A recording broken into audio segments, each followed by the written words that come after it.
আজকে বাড়িতে রান্না পুজো, তোমাদের সাথে পুরো ব্লগটা আমি শেয়ার করব। দেখো সকাল দিয়ে তোড়জোড় শুরু হয়ে গেছে আর তোমাকে পুরো ভিডিওটা তোমাদের দেখাবো। রান্না পুজোর সব বাসন বেরিয়েছে, দেখো খুব বড় হাঁড়িতে আমাদের ভাত করা হয়। এখন সব বাসন বেরিয়েছে, এখন অনেক বাসন আছে, অনেক কাজ আছে দেখবে।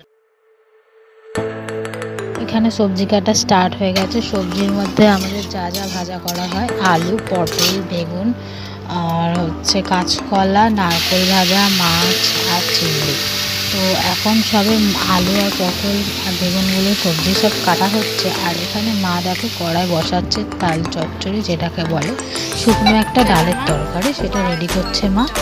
আর এখানে গ্যাস এক সাইডে মা বানাচ্ছে এক সাইডে মা বানাচ্ছে ডালের একটা শুকনো তরকারি, আর এক সাইডে দেখো নুন জল দেওয়া হচ্ছে, যেটাতে পায়েস তৈরি হবে। আর এরকমভাবে আমাদের সাথে ভিডিওতে একদম এন্ড অবধি দেখতে থাকো। আর এখানে মা পায়েস বানানোর আগে বাটিতে চালটা ভিজিয়ে রেখেছিল, জল দিয়ে ভিজিয়ে রেখেছিল, যাতে পায়েসটা তাড়াতাড়ি হয়ে যায়। জল দিয়ে ভিজিয়ে রাখলে পায়েসটা তাড়াতাড়ি হয়ে যায়।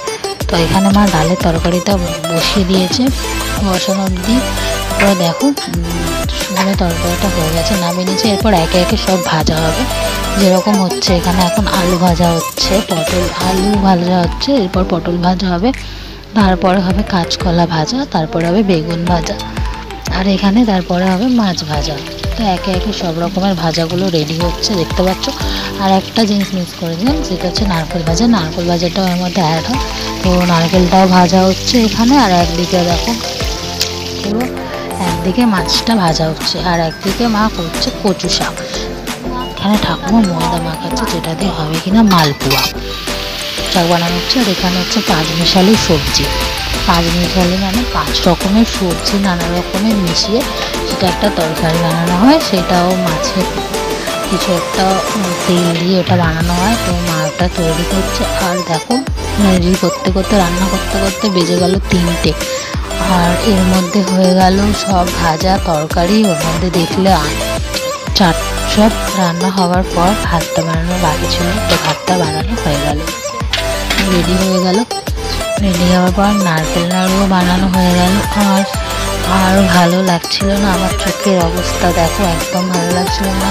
রাত অনেক হয়ে গেছিলো, 3:30 বেজে গেছিলো। তো ভিডিওটা শেষ করলাম ওখানেই। পরের দিন সকালে উঠে স্নান সেরে চলে গেলাম মা মনসার মন্দিরে, কারণ এইটা তো মা মনসার পুজোর জন্য রান্নাটা করা হয়। তো মা মনসার পুজোর তো আমাদেরকে মন্দিরে গিয়ে দিতেই হবে। তো ওখানে আমরা মা আর আমি রেডি হয়ে চলে গেলাম সকালবেলা, দেখতে পাচ্ছ। মন্দিরে গিয়ে পুজো দিয়ে বাড়িতে এলাম সবে। আর এসে এখানে আমি তোমাদেরকে দেখাচ্ছি। আর এরপরে আমাদের একে একে সব প্রসাদ বিতরণ হবে, আর ঘরে সব লোকজনেরা আসবে। তো এইখানে আমি রেডি হয়ে মন্দিরে গেছিলাম, মন্দির থেকে এসে তোমাদেরকে দেখালাম।